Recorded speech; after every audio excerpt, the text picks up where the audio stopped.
劳动部已经认定外送员甲电商平台之间有雇佣的关系，应该受到劳基法的保障。行政院长苏贞昌是要求劳动部袂当个有残为之，就是袂当个惊会去互公歹话来中伤。要求大型连锁公司要提早来确认到劳动条件甲关系，嘛袂当个来订定无合理的工作方式。我们为了让客人赶快拿到餐，也是会就是比较急，然后那时候如果也发生危险的话，也是没有保障。26回发现是分享美食平台外送员的心声，同款的情形嘛发生伫22回Gary的身上。我们冒着危险上路，这真的是一份高风险的行业。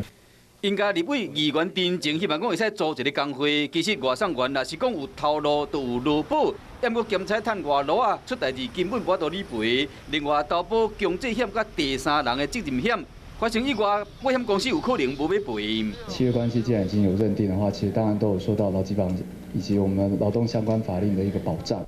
其实劳动部去年11月调查过新科技对劳工的影响，计划修订相关的法规。不过一年来，敢若纸上谈兵。行政院苏贞昌要求劳动部卡手要较紧的。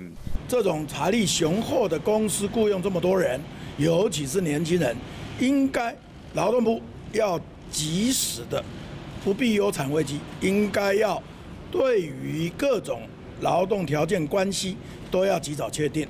就看政府要安怎提出对策，莫互悲剧搁发生。